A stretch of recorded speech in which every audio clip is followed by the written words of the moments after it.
Assalamualaikum warahmatullahi wabarakatuh. Perkenalkan, nama saya Dovela Danilawati dengan NIM 23053122.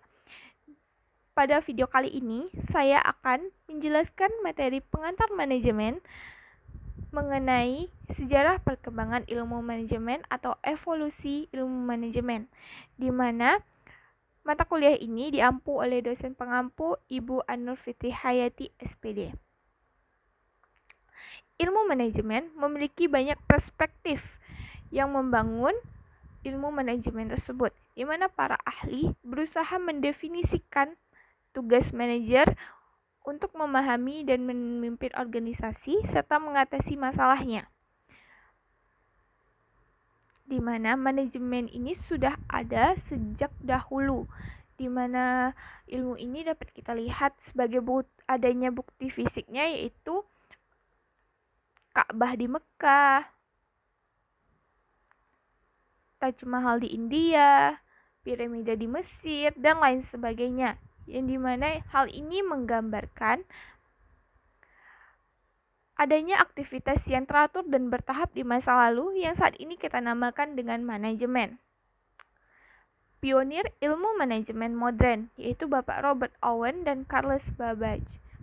Di mana Bapak Robert Owen berpendapat bahwa meningkatkan kondisi karyawan dapat meningkatkan laba perusahaan atau hasil produksi, di mana dengan meningkatkan kesejahteraan SDM itu dapat menghasilkan hasil produksi yang lebih efisien. Robert Owen juga menekankan bahwa unsur pekerja merupakan unsur terpenting dalam proses produksi. Pekerja disebut vital force. Sementara Bapak Charles Babbage berpendapat bahwa penerapan prinsip-prinsip ilmiah dalam proses pekerja dapat meningkatkan produktivitas dan dapat menekankan biaya menjadi lebih murah. Ia juga mengemukakan bahwa seorang pekerja dapat dilatih suatu keterampilan tertentu dan harus bertanggung jawab terhadap apa yang dikerjakan dengan keterampilan tersebut. Di mana pentingnya efisiensi dalam kegiatan produksi, khususnya dalam penggunaan fasilitas dan material produksi, di mana suatu pekerja itu harus dilatih terus-menerus agar sesuai dengan keterampilan yang dibutuhkan. 3 kelompok pemikiran terdahulu dalam ilmu manajemen. Perspektif tersebut terdiri dari 3 perspektif, di mana 1. Perspektif manajemen klasik, yaitu terdiri dari kelompok manajemen ilmiah atau scientific, kelompok manajemen administrasi. 2. Perspektif manajemen perilaku, terdiri dari studi Holmes, teori relasi manusia, teori perilaku kontemporer, perspektif manajemen kuantitatif,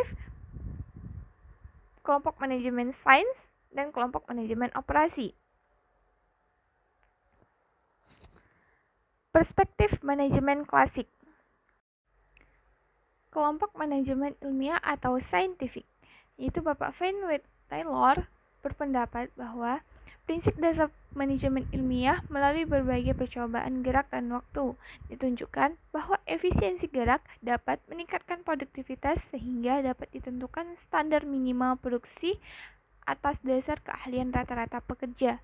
Dengan ditentukan standar minimal produksi, dapat diterapkan sistem upah dengan bonus bagi karyawan yang berhasil, yaitu time and motion studies, basis work pay system, 4 prinsip dasar manajemen ilmiah, di mana 4 prinsip itu yaitu perkembangan manajemen ilmiah yang benar, seleksi karyawan dengan cara ilmiah, pengembangan dan pendidikan karyawan dengan cara ilmiah, hubungan kerjasama erat antara manajemen dan karyawan.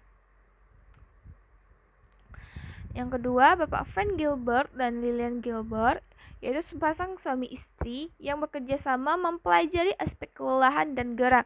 Kesimpulan yang ditarik dari studi mereka adalah bahwa pengurangan gerak juga menyebabkan pengurangan kelelahan. Mereka berpendapat efisiensi dalam produksi, psikologis industri, dan manajemen SDM. Sumbangan dari aliran ini yaitu metode-metode yang dikembangkan dapat diterapkan pada berbagai kegiatan organisasi, di samping kegiatan industri. Teknik-teknik efisiensi, penekanan pada seleksi dan pengembangan karyawan dengan cara ilmiah, manajemen ilmiah yang menekankan pentingnya rancangan kerja. Manajemen ilmiah tidak hanya mengembangkan pendekatan rasional dalam memecahkan masalah organisasi. Yang ketiga yaitu Henry L. Gunn.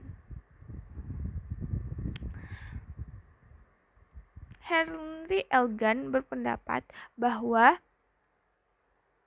ide Taylor dan memperkenalkan sistem bagan yang membuat jadwal kegiatan produksi karyawan. Jadi dia setuju dengan ide Taylor tersebut. Yang keempat yaitu Harrington Emerson, mengemukakan 14 prinsip efisiensi. 4 gagasan Gunn dalam manajemen itu adalah kerjasama yang saling menguntungkan antara tenaga kerja dan pimpinan, seleksi ilmiah tenaga kerja atau karyawan, sistem insentif untuk merangsang produktivitas karyawan dan organisasi, penggunaan instruksi-instruksi kerja yang terperinci.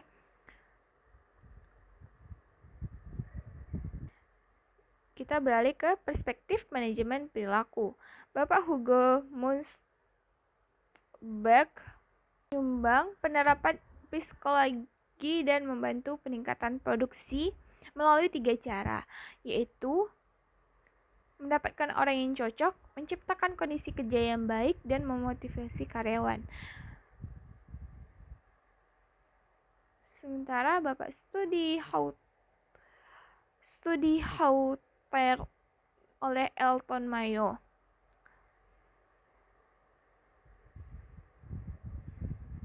Bapak ini terkenal dengan eksperimen tentang perilaku manusia dalam situasi kerja.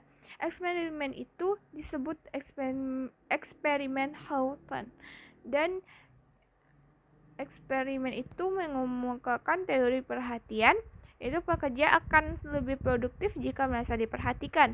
Teori penerimaan sosial, pekerja akan menunjukkan produktivitas berdasarkan faktor penerimaan sosial, di mana dapat disimpulkan bahwa perhatian khusus dapat menyebabkan seorang meningkatkan usahanya. 3. Teori relasi manusia.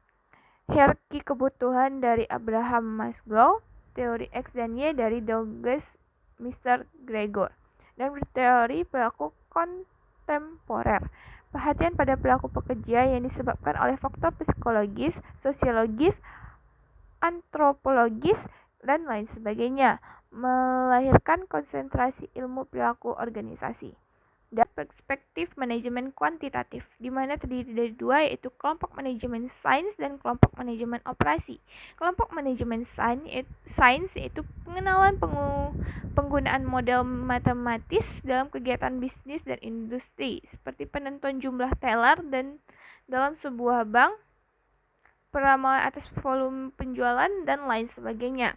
Kelompok manajemen operasi lanjutan dari kelompok manajemen sains, adanya fokus pada pendekatan kuantitatif untuk peningkatan efisiensi, dikenalnya pendekatan analisis break-even, Graining teori, dan lain sebagainya. Teori manajemen kontemporer, yaitu perspektif sistem dalam manajemen, terdiri dari subsistem, sinergi, sistem terbuka dan tertutup, batas sistem, arus, umpan balik, di mana subsistem yaitu bagian-bagian yang membentuk keseluruhan sistem. Sinergi apabila keseluruhan lebih besar daripada penjumlahan bagian-bagian.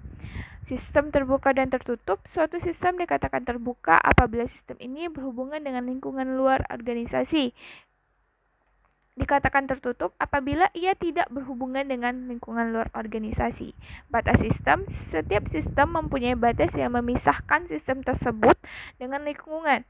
Arus, perubahan seluruh masukan, informasi, bahan mentah, dan energi yang berasal dari lingkungan melalui suatu proses untuk menghasilkan keluaran.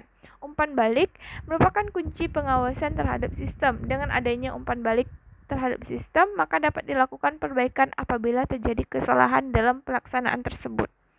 Perspektif kontingensi dalam manajemen. There is no such thing as one best and general way on management.